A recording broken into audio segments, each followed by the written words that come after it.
السلام عليكم ورحمة الله وبركاته.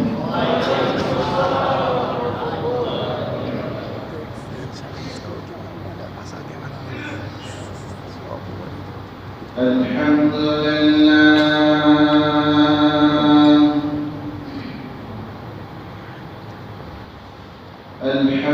لله نحمده ونستعينه ونستغفره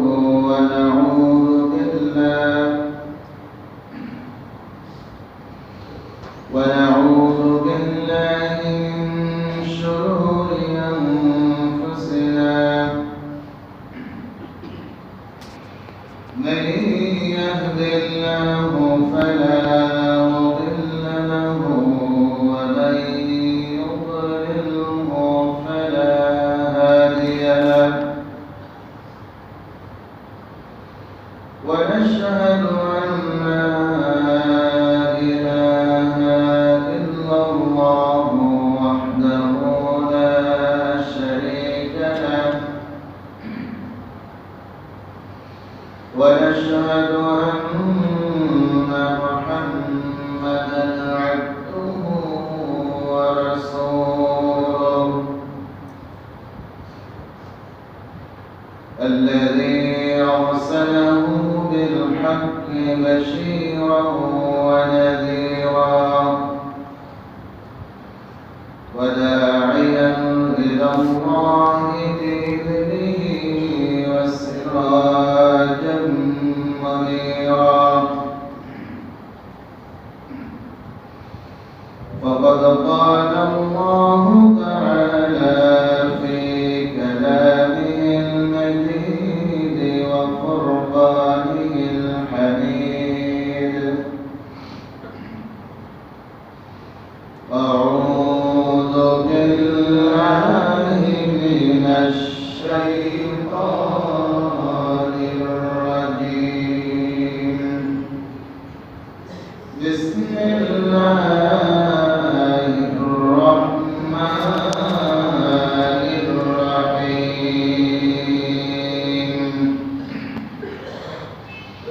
إن الله وملائكته يصلون على النبي يا أيها الذين آمنوا صلوا عليه وسلموا تسليما. اللهم صل على سيدنا مولانا محمد وعلى آل سيدنا مولانا محمد.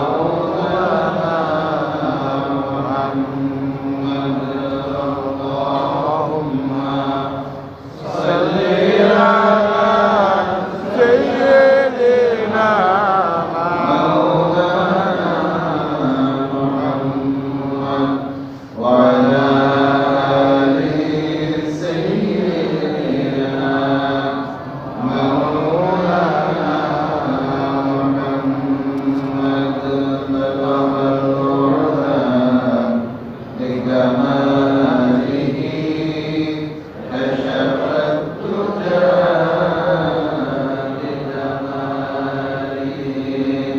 حسنت جميع خصاله. صلوا عليه وآله.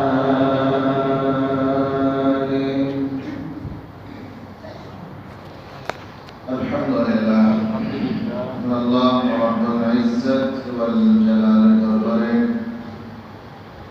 অসংখ্য অগণিত শুকরিয়া জ্ঞাপন করছি যে মহান মাবুদ আমাদেরকে সুস্থ রেখে ভালো রেখে তার গোলামি করার লক্ষ্যে জুমার নামাজ আদায়ের উদ্দেশ্যে মসজিদে উপস্থিত হওয়ার তৌফিক দান করেছেন। সেজন্য সে মহান মাহবুবের দরবারে কালিমাতুর শুকর আদায় করার লক্ষ্যে সকলের মনে থেকে মহাব্বতের সাথে উচ্চ আওয়াজে একযোগে পড়ে নিচ্ছি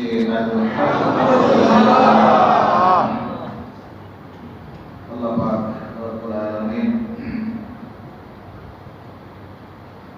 মানব জাতিকে সর্বসুন্দর আকৃতি দিয়ে সৃষ্টি করেছেন। মানুষের মধ্যে যারা ইমানদার, আল্লাহকে বিশ্বাস করে, পরকালকে বিশ্বাস করে, আসমানি কিতাবকে বিশ্বাস করে, তাকদীরে বিশ্বাস করে, এদের মান মর্যাদা আল্লাহ পাক রব্বুল আলামিনের কাছে সবচেয়ে বেশি। বলি আলহামদুলিল্লাহ। আল্লাহ পাক রব্বুল আলামিন আমাদেরকে ইমানের জন্য কবুল করেছেন। ইমানের উপরে আল্লাহ পাক আমাদেরকে কায়েম রাখেন এবং সর্বশেষ নিঃশ্বাস ত্যাগ যেন আল্লাহ পাক রব্বুল আলামিন ইমানের উপরে করেন। সবাই বলি আমিন। এই পৃথিবীতে চলার জন্য আল্লাহ পাক রব্বুল আলামিন যে পারিবারিক ব্যবস্থা করেছেন, সমাজ ব্যবস্থা করেছেন, বন্ধুনীতি করেছেন, পররাষ্ট্রনীতি করেছেন, অনেক বিষয়ের সাথে সম্পৃক্ত মানব মণ্ডলী। মানুষের মধ্য থেকে কারা মুমিন বান্দার বন্ধু আর কারা শত্রু আল্লাহ পাক রব্বুল আলামিন সেটা স্পষ্ট করে বলে দিয়েছেন। আমি যদি এখন প্রশ্ন করি যে আপনার সবচেয়ে চরম শত্রু, আপনি কি জানার পরে তার সাথে সম্পর্ক রাখবেন? না। তার কাছে মিশবেন? না। তার থেকে দূরে থাকবেন, এটাই স্বাভাবিক। আল্লাহ পাক রব্বুল আলামিন মুমিন বান্দাদেরকে জানিয়ে দিয়েছেন এই পৃথিবীতে মুমিনদের জন্য, ঈমানদার বান্দাদের জন্য শত্রু পক্ষ হলো তিন শ্রেণীর মানুষ। কয় শ্রেণীর মানুষ? তিন শ্রেণীর। আমরা মুমিন বান্দা, বলি আলহামদুলিল্লাহ। তাহলে আমাদের শত্রু কয় শ্রেণীর মানুষ? তিন শ্রেণীর। তিন শ্রেণীর মানুষ। আল্লাহ পাক রব্বুল আলামিন এক শ্রেণী বলেছেন ইহুদি, আরেক শ্রেণী হলো খ্রিস্টান, আর আরেক শ্রেণী হলো মুশরিক। তাহলে ইহুদি, খ্রিস্টান আর মুশরিক। আল্লাহ পাক এই তিন শ্রেণীর মানুষকে বলেছেন এরা মুমিন বান্দা, ঈমানদার বান্দাদের চরম শত্রু। তোমরা তাদের সাথে কখনো কোনো অবস্থায় বন্ধুত্ব করবে না, বন্ধুত্ব রাখবে না, সম্পর্ক রাখবে না। তারা তোমাদের ক্ষতি করবেই। গোটা বিশ্ব যারা সবচেয়ে বড় ক্ষমতাধর, যারা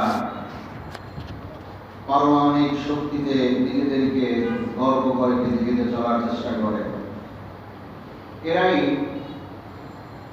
নিজেরা শক্তিধর হবে, ক্ষমতাধর হবে, সব ধরনের অস্ত্র এরা প্রস্তুত করে রাখবে, কোনো বাধা নাই, কোনো দেশ কাউকে বাধা দেয় না।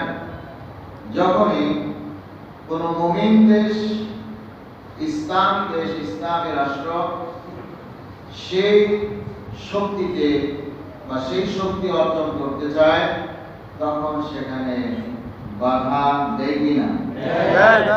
কেন বাধা দেবে? কেন, কোন কারণে বাধা দেবে? তাহলে গায়ে জোর বেশি নাকি? গায়ে জোর বেশি।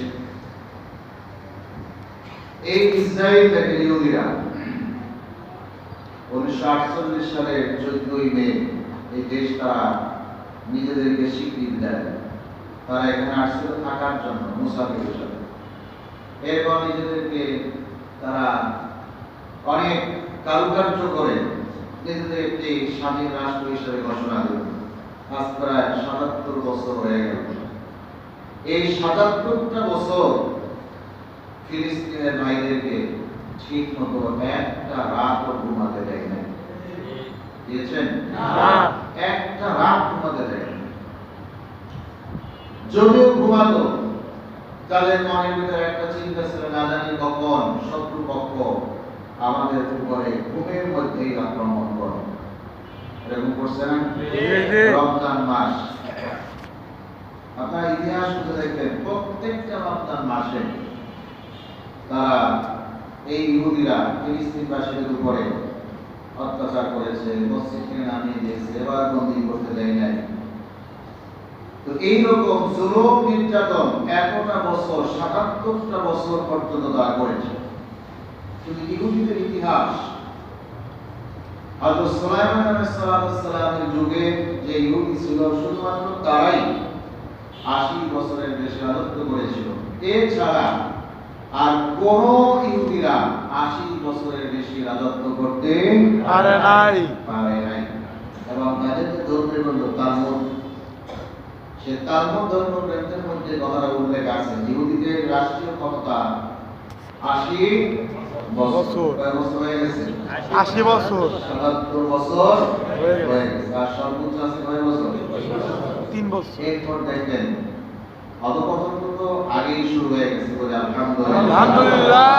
এখন দেখেন ইসরায়েল সে ইরান আক্রমণ করলো, ইরান কি জবাব দিবে না? অবশ্যই দেবে। না বসে থাকবে? না না, বসে থাকবে না। এখন আমাদের দেশের কিছু কিছু মানুষ বলে ইরান জুলুম করতেছে। নাউযুবিল্লাহ, নাউযুবিল্লাহ। সে কতটুকু জুলুম শিখে ফেলছে, কতটুকু মেধা অর্জন করতে পেরেছে, কতটুকু হক না হক তার মধ্যে অর্জন করতে পেরেছে। তারা বলে, কমেন্টসে বলে জুলুম করতেছে, ইরান জুলুম করতেছে, ইরান নির্যাতন করতেছে। আর কিন্তু ঘোষণা করেছে হাসপাতালে কেন মারবে, তোমরা মারছিলে কেন? তখন তো কেউ মুখ করে নাই, জাতিসংঘ মুখ করে নাই, আমেরিকা মুখ করে নাই, কেউ করে নাই। এখন দেখে ইসরায়েল তো অনেকটা নাস্তানাবুদ হয়ে যাচ্ছে। এখন সবাই মুখ খোলা শুরু করছে, কোন পদ্ধতিতে এই যুদ্ধ বন্ধ করা যায়। প্রিয় ভাইরা আমার, কথাগুলি বলার উদ্দেশ্য হলো এই, বেশ কয়েক জমা আগে বলেছিলাম, আপনাদের মনে থাকার কথা, 25 সাল, 26 সাল, 27 সাল ভালো যাবে না। ৩ বছর ভালো যাবে। এটা হিসাব আমাদের ভুল হতে পারে, আল্লাহু আ'লাম, আল্লাহ সবচেয়ে ভালো জানেন। কিন্তু কোরআন এবং হাদিসের যে ভবিষ্যৎবাণীগুলি আছে, তাতে এই 3 বছর ভালো যাওয়ার কথা না। কাজী ইব্রাহিম সাহেব তো বলেইছিলেন 25 সাল হলো পারমাণবিক বোমার সূচনা মাত্র। তো সেটা তো আমরা দেখতেই পাচ্ছি, দেখতে পাচ্ছি না? জি জি। হযরত আলী রাদিয়াল্লাহু তাআলা একটা হাদিস বর্ণনা করেছেন। হাদিসটা হলো, বাইনা ইয়াদাইহি কাইমুন আল মাউতুল আহমারু ওয়াল মাউতুল আবিয়াদ। ছোট্ট একটা হাদিস,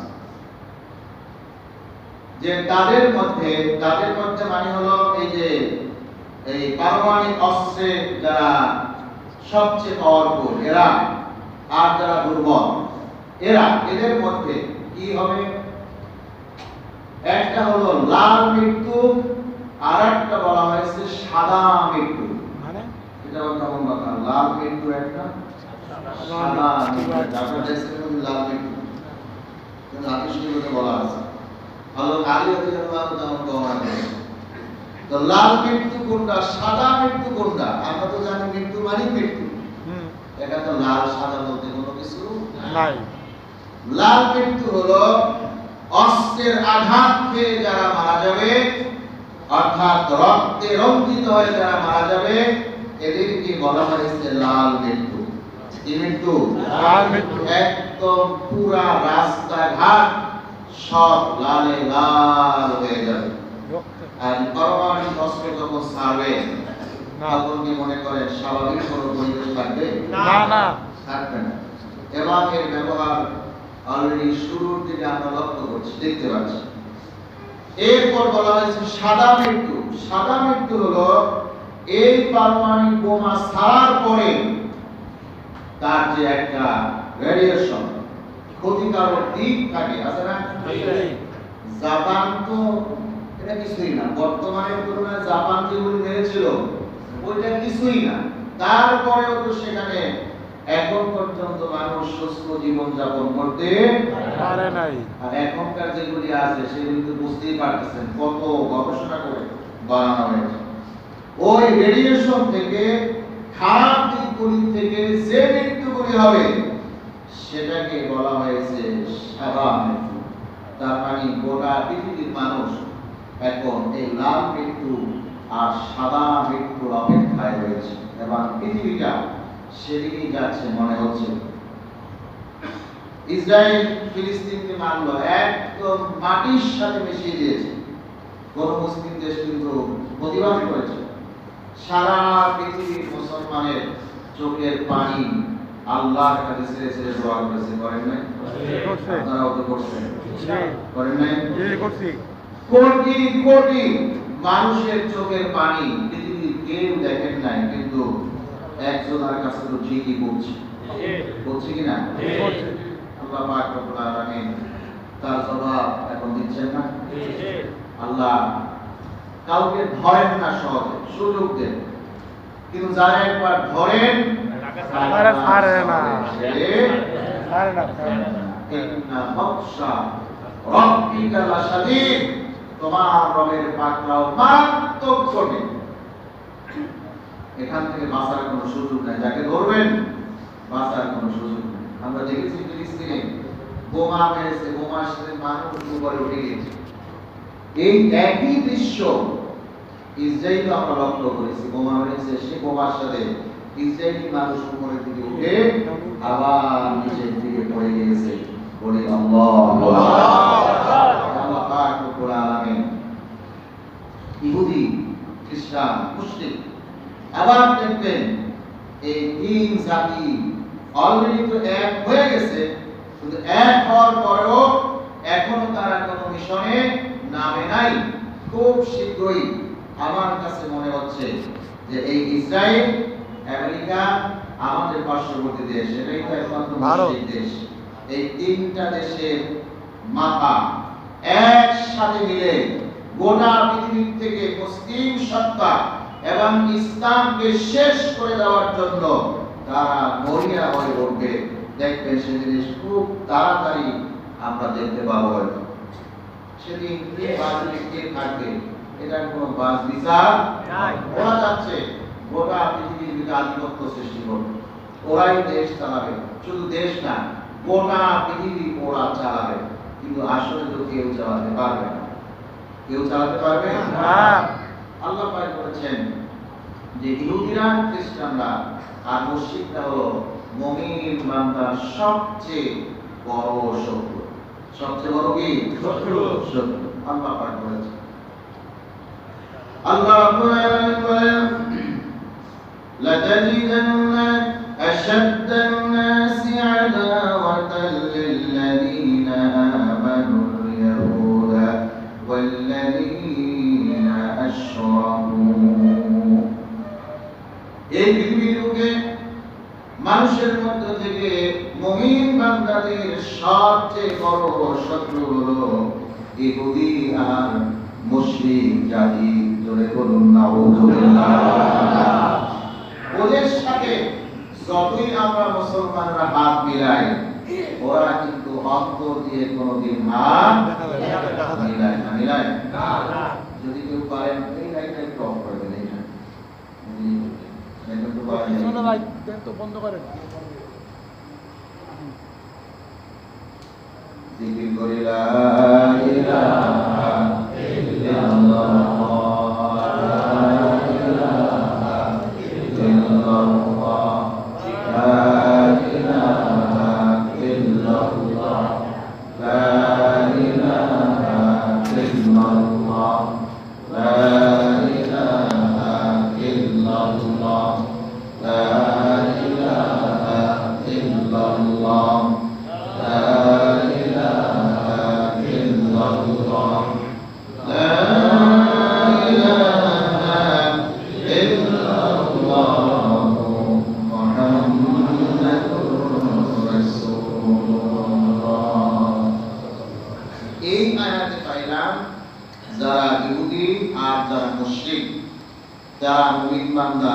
ইমানদার বান্দাদের সবচেয়ে বড় শত্রু। একটু শব্দ চয়নের খেয়াল করেন আল্লাহ পাক বলেছেন আশাদ্দান নাস। আশাদ্দা এই শব্দটি আরবিতে ব্যবহৃত হয় সবচেয়ে কঠিন, মারাত্মক কঠিন। এর থেকে কঠিন আর কোন শব্দ আরবিতে নাই। অর্থাৎ সবচেয়ে বেশি শত্রু, সবচেয়ে বেশি শত্রু, চরম শত্রু আল্লাহ মুমিন বান্দাদের। এরা হলো ইহুদি আর মুশরিকরা। ইহুদিরা এবং মুশরিকরা। তাহলে বন্ধু কারা? সেরা যদি আল্লাহ না বলেন আমরা কি সমাধান পাবো? না। আল্লাহ পাক বলেন বন্ধু কারা, তাহলে শোনো। আল্লাহ রাব্বুল আলামিন বলেন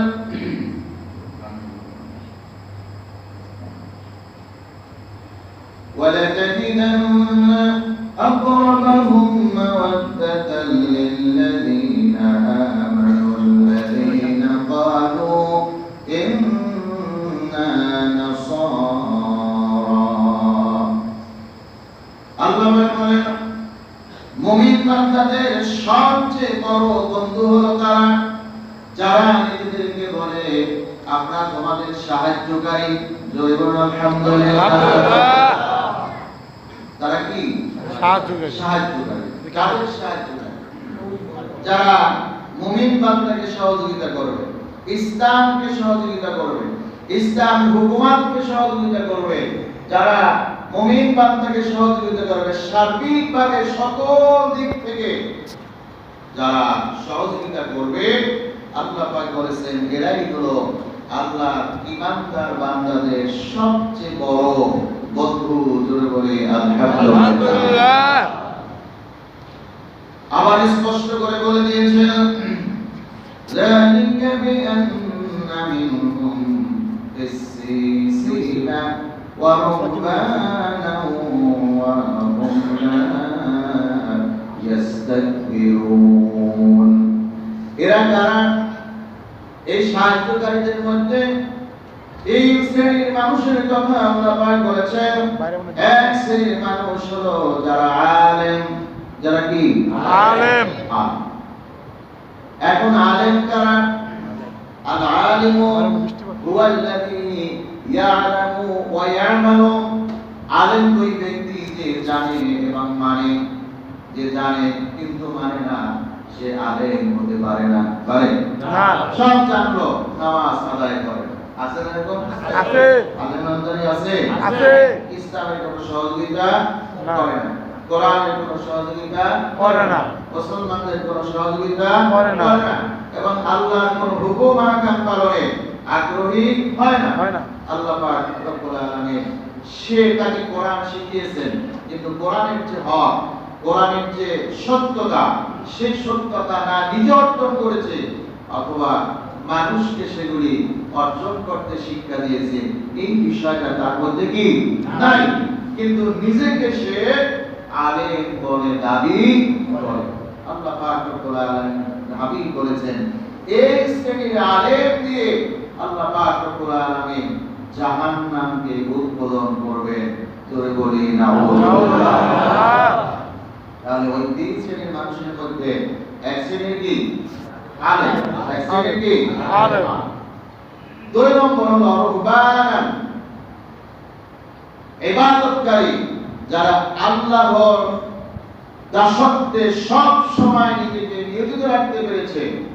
এরাও কখনো কোনো অবস্থায় ইসলাম বলেন, মুসলমান বলেন, কোরআন বলেন, কোনো কিছুর অবমাননা তারা সহ্য করতে পারে না। তিন নম্বরে হলো ওয়া আন্নাহুম লা ইস্তাকবিরুন, এবং তারা কখনো কোনো অবস্থায় অহংকার করে না। তারা নম্র, তারা ভদ্র, তারা মার্জিত, সকল দিক থেকে তাদের এই গুণাবলী রয়েছে। আল্লাহ পাক রব্বুল আলামিন বলেছেন এই তিন শ্রেণীর মানুষ হলো আল্লাহর মুমিন বান্দার সবচেয়ে বড় বন্ধু। জোরে বলি আলহামদুলিল্লাহ। এই সংজ্ঞা তো আমি দেই নাই, কে দিয়েছেন? আল্লাহ দিয়েছেন। আল্লাহ দিয়েছেন। এখন আল্লাহ এই সংজ্ঞাটা কেন দিলেন? এই ব্যাখ্যাটা এত সুন্দর ব্যাখ্যা করে আল্লাহর বোঝানো দরকার ছিল? ছিল এই কারণে যাতে মুমিন বান্দারা মুশরিক থেকে দূরে থাকে, ইহুদি থেকে দূরে থাকে, খ্রিস্টান থেকে দূরে থাকে এবং তারা আরেকজন মুমিন বান্দার সাথে বন্ধুত্ব স্থাপন করে। এই কারণে আল্লাহ পাক রব্বুল আলামিন এত বড় ব্যাখ্যা করে বুঝিয়েছেন, বলি আলহামদুলিল্লাহ।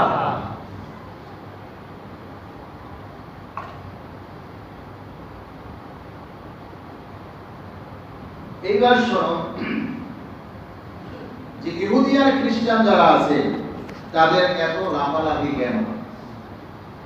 এক নম্বর কথা হলো তারা চাচ্ছে গোটা বিশ্ব আধিপত্য করতে, মানুষের উপরে জুলুম চাপিয়ে অন্যায় চাপিয়ে তারা যাচ্ছে। আর তাদের সবচেয়ে বড় দাবি, সে দাবিটা শুনে আপনারা তো কি মনে করবেন? তারপর বলছি, যেহেতু আল্লাহ পাক বলছেন তাদের সবচেয়ে বড় দাবি হলো, ইহুদিদেরও দাবি আর খ্রিস্টানদেরও দাবি, সবচেয়ে বড় দাবি হলো ওরা নাকি আল্লাহর পুত্র। ধরে বলি না, এই দাবির প্রেক্ষিতে ওরা সবাই মানুষদেরকে অন্যায়ভাবে হত্যা করে দিচ্ছে। ওদের ধারণা হলো যে সন্তান অন্যায় করলে বাবা তো সহজে শাস্তি দেয় না, শাস্তি দেয় না। এই জন্য বাবাকে ঠিক দেওয়ার জন্য, তারপর ওদের ধর্ম বিশ্বাসে আল্লাহকে ঠিক দেওয়ার জন্য মারা যাওয়ার পরে, আপনারা দেখছেন কিনা জানি না, এদেরকে যখন দাফন করা হয় তখন একদম কমপ্লিট শুট পরানো হয়। সে প্যান্ট, শার্ট, সাবারি সেট এগুলি পরানো হয়, তারপরে জুতা পরানো হয়, মোজা পরানো হয়, মাথায় ক্যাপ দেওয়া হয়, আর সবচেয়ে বড় হাতে একটা ফুল দেওয়া হয়। কি দেওয়া হয়? ফুল। ফুলটা ধরতে পারে না, এজন্য কষ্টের দিকটা চাই দেওয়া হয়। মানে ফুল দিয়ে আল্লাহর সামনে কি হবে? হাজির হবে। জোরে বলি না, আল্লাহ পাক তাদেরকে বলছেন। আগে তাদের দাবিটা শুনুন। আল্লাহ পাক বলেন তাদের দাবিটা হলো وقالت اليهود والنصارى نحن أبناء الله وأحباؤه। তারা বলে, ইহুদিরাও বলে আর খ্রিস্টানরাও বলে আমরা আল্লাহর পুত্র। ধরে বলে আল্লাহর যেহেতু পুত্র, আল্লাহ পাক রব্বুল আলামিন সবচেয়ে বেশি আমাদেরকে পছন্দ করে, ভালোবাসে। ধরে বলে এগুলা কি আল্লাহর কথা না নিজেদের কথা? নিজেদের। আল্লাহ পাক রব্বুল আলামিন আমাদের নবীর মাধ্যমে জবাব দিয়ে দিলেন, বল আপনি বলুন ফালিমা ইউআযিবুকুম বিযুনুবিকুম। এটাই যদি সঠিক এবং সত্য হয়ে থাকে তোমাদের দাবি, তাহলে শোনো আল্লাহ পাক রব্বুল আলামিন কেন তোমাদেরকে তোমাদের গুনাহের কারণে শাস্তি প্রদান করবেন? কথা ঠিক কিনা? আল্লাহ বলবেন আপনি বলুন, যদি ওদের দাবি সঠিক হয় তাহলে ওদেরকে কেন ওদের গুনাহের কারণে শাস্তি দিবেন? এই কথাটা বলার পরে আল্লাহ পাক এরপরে স্পষ্ট বললেন, বাল আনতুম বাশারুম মিম্মান খালাক। তোমরা আল্লাহর পুত্র নয়, আল্লাহ তোমাদের পছন্দ করেন না, বরং তোমরা স্বাভাবিকভাবে মানুষ। পৃথিবীতে যত মানুষ রয়েছে, এই মানুষকে যেভাবে সৃষ্টি করা হয়েছে তোমাদেরকেও ঠিক একই পদ্ধতিতে সৃষ্টি করা হয়েছে। তোমরা আল্লাহর সৃষ্টিজীব মানুষ, এছাড়া আর কিছুই নয়। কথা ঠিক না? আল্লাহ প্রথম বললেন তোমাদের শাস্তি কেন দিবেন, এরপর বললেন তোমরা কিন্তু মানুষ ছাড়া আর কিছুই না। এরপর বললেন ইয়াগফিরু লিমান ইয়াশাউ ওয়া ইউআযযিবু মান ইয়াশা। আল্লাহ যাকে ইচ্ছা ক্ষমা করে দিবেন আর যাকে ইচ্ছা তাকে শাস্তি দিবেন, পাকড়াও করবেন। এর থেকে বাঁচার কোনো সুযোগ নাই। তাহলে কাকে আল্লাহ মাফ করবেন? কাকে মাফ করবেন? মাফ করবেন আল্লাহ ঈমানদার বান্দাদেরকে মাফ করে দিবেন, নাকি? ঈমানদার বান্দা যদি কোন ইহুদি খ্রিস্টানদের সাথে বন্ধুত্ব রক্ষা করতে গিয়ে মুনাফিক হয়ে যায়, তার ক্ষমা আছে? না না, ক্ষমা আছে? নাই। জর্ডান ইহুদিরা ইসরায়েলেরা যত বোমা মারে, যত বিমান হামলা করে, সব যাওয়ার অনুমতি আছে, কিচ্ছু বলে না। কিন্তু ইরান যখন ইসরায়েল হামলা করে জর্ডানের বর্ডারে মানে 50% এখানেই শেষ করে দেয়। তাহলে কি করলো? আল্লাহর ঘোষণা মোতাবেক সে কি নাম যদিও তার আব্দুল্লাহ, সে কি আল্লাহর বান্দা আছে নাকি শয়তানের বান্দা হয়ে গেছে? শয়তানের বান্দা হয়ে গেছে। শয়তানের বান্দা হয়ে যায়। হ্যাঁ, তো ভাবছিল আমি এটা করলে ইসরায়েল আমাকে রক্ষা করবে। ইসরায়েল রক্ষা করবে, সে নিজেই তো এখন মুমূর্ষু অবস্থার মধ্যে আছে, কয়েকদিন পর হয়তো আইসিইউতে নেওয়া লাগবে, বলা যায় না। যদি আবার ওই যে কোরআনের ঘোষণা মোতাবেক 3 শয়তান যদি এক হয়ে যায়, আর সেই সুযোগে যদি গোটা বিশ্বের মুমিন বান্দারা এক হতে না পারে, তাহলে মুসলমানদের কপালে খারাপই আছে, খারাপই আছে। সবসময় গরিব তওবা করে, সব সময় তওবার হালতে থাকবে। কখন কি যে ঘটে যায় একমাত্র আল্লাহ পাক রব্বুল আলামিন ছাড়া আর কেউ জানে না। রাসূল পাক সাল্লাল্লাহু আলাইহি ওয়াসাল্লাম বলেছেন, এই রকম যখন মালহামা হবে, লাল মৃত্যু আর কি বলছিলাম, সাদা মৃত্যু, এই অবস্থা যখন হবে, আল্লাহ রাসূল সাল্লাল্লাহু আলাইহি ওয়াসাল্লাম বলেছেন, শীতকালে পিঁপড়া দেখছেন? জানেন শীতকালে পিঁপড়া কই থাকে? ওইটা আমরা জানি কিন্তু শিখি না। আল্লাহ রাসূল বলেছেন, শীতকালে পিঁপড়া যেরকম শীতের সিজন খাবার দাবার নিয়ে, পুরা সিজনের খাবার নিয়ে তারপর মাটির গর্তে চলে যায়, বাংকারে চলে যায়, হে আমার উম্মতেরা, তোমরাও তোমাদের ঈমান নিয়ে বাংকারে চলে যাবা। কিন্তু খেয়াল করে দেখেন, আমাদের দেশে বাংকার আছে একটাও? আর ইসরায়েলের প্রত্যেকটা বিল্ডিং নিচে বাংকার। এই সূত্র কোথায় পাইল তারা? এই হাদিস রিসার্চ করার পরে ওরা ঠিকই প্রস্তুত রেখেছে। আর আমাদের বিল্ডিং গুলি সব কোথায়? উপরে, উপরে দিল। কোথায় উঠতেছে?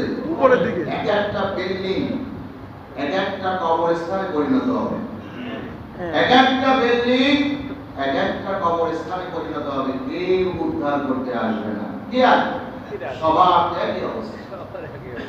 সুতরাং বাঁচতে যদি হয়, ওই পিঁপড়া থেকে শিক্ষা নিতে হবে, নিচে ঢুকতে হবে। নিচে এখন নিচে তো ঢোকার কোনো সুযোগ আমাদের কি? নাই। 2 নম্বরে বলেছেন, সমুদ্রের তীরে চলে যাওয়া, যেখানে গাছপালা আছে। কি আছে? গাছপালা আছে। ওই গাছটা জড়াই ধরে থাকবে। তার কারণ যেখানে হামলাগুলি করা হবে, মালহামা হবে, সেখানে অক্সিজেন স্বাভাবিকভাবে পাওয়া যাবে না। হয়তো গাছের উসিলায় তুমি কিছুটা হলেও অক্সিজেন পেয়ে যাবে। এজন্য ওই সমুদ্রের তীরে তোমরা গাছকে জড়িয়ে ধরবে, এবং গাছকে জড়িয়ে ধরার অর্থ না ওটার সাথে কোলাকুলি করে রাখা, মানে ওখানে অবস্থান করা, অর্থাৎ গাছের ছায়াতে আমরা কি না ছাড়ি। রাসূল পাক সাল্লাল্লাহু আলাইহি ওয়াসাল্লাম কথা বলেছেন। আবার বলেছেন, শহর ছেড়ে তোমরা সম্ভব হলে গ্রামে চলে যাবে। কোথায়? গ্রামে অক্সিজেনের কোনো কি নাই, পর্যাপ্ত গাছপালা রয়েছে। সুতরাং রেডিয়েশন যতই হোক, ওই পর্যন্ত পৌঁছতে যে গাছপালা যে পরিমাণ রয়েছে, সেগুলি এই গাছপালাই এই মহা ক্ষতিকারক রেডিয়েশন যেটা আছে সেটা চুষে মুহূর্তের ভিতরে শেষ করে ফেলবে। তোমরা অন্তত কিছুটা সুস্থ থাকতে পারবে। 4 নম্বরে বলেছেন, তোমরা সম্ভব হলে পাহাড়ের চূড়ায় চলে যাবে। কোথায়? পাহাড়ের চূড়ায়। পাহাড়ে কি? চূড়ায়। পাহাড় তো একটা আমাদের নাই। আছে। আছে? জি আছে। পাহাড় সেটা কি পাহাড়? এই পাহাড়ে কি হবে? পাহাড়ের চূড়া বলতে তো ছোটখাটো কোনো পাহাড় না। যেটাকে বলা হয়েছে বায়ুমণ্ডলের যে স্তরটা আছে, সেই স্তরের উপরে যেখানে এই রেডিয়েশনটা পৌঁছতেও অনেক সময় লাগবে। আল্লাহ হাবিব বলেছেন, ওইখানে যদি সম্ভব হয় সেখানে চলে যাবে। তাহলে কি বুঝা গেল? ভবিষ্যৎ কি খুব অন্ধকার। আপনি যে আলোতে ভরে যাবেন, সেই আলো হলো বোমের আলো। কিসের আলো? পারমাণবিক বোমের আলো। এবং এই যে সুপারসনিক নাম, অনেক নামটা আছে না, এইসব বোম এবং ক্ষেপণাস্ত্র যেগুলি আছে, এর আলোতে গোটা পৃথিবী আলোকিত হয়ে যাবে। আর রাস্তার মধ্যে মধ্যে রক্ত আর রক্তের বন্যা হয়ে যাবে। গোটা পৃথিবীর মানুষ যদি এখন ধরেন 820 কোটি, কত নাকি বেশি আছে? না, ধরেন এরকম কম বেশি যাও হবে আর কি। হাদিস শরীফে স্পষ্ট বলা হয়েছে গোটা পৃথিবীর মানুষ 1/3 হয়ে যাবে। 3 ভাগে 1 ভাগ, 2 ভাগ কি চলে যাবে, 2 ভাগ থাকবে। এই 2 ভাগের ভিতরে ওরা যে দেশ পৃথিবী চালাতে চায়, তো এই নেতানিয়াহু সে বাস্তবিকরা তার তো নিশ্চয়তা নাই আছে না, গ্রাম তো অর্ধেক কবরে চলে গেছে অলরেডি। কেন? আর কয়েকদিন পরে হয়তো জানি না ফাইনাল খবর হয়তো শোনা যাবে, এমন একটা অবস্থা। সে বক্তব্য দিচ্ছে, বক্তব্যের ভিতরে একজন লোক খালি বলছে আল্লাহু আকবার। আপনারা দেখছেন না? বক্তব্য ছেড়ে দিয়েছে, মানে এখন পালাবার ব্যবস্থা করতেছে। 4-5 জন আয়েশা তাকে ধরছে, জানি কোথায়, ভয় নাই আমরা আছি। জোরে বল আল্লাহু আকবার। এটাই হলো মুমিন বান্দার সবচেয়ে বড় হাতিয়ার, সবচেয়ে বড় অস্ত্রই হলো আল্লাহু আকবার। আল্লাহই সবচেয়ে বড়, বলি আল্লাহু আকবার।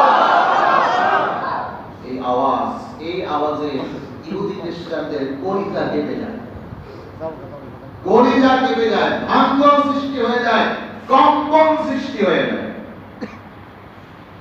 যখন এই দাজ্জালের হাতে যখন খাবার থাকবে, যারা দাজ্জালকে মারবে না সে তো খাবার দিবে না, শুধু এরকম করবে হাত থেকে রুটি উড়াল দিয়ে করবে, রুটির পাহাড় হয়ে যাবে। আসমান কি বলবে বৃষ্টি দিও না, ওরা আমারে মানে না, বৃষ্টি দিও না।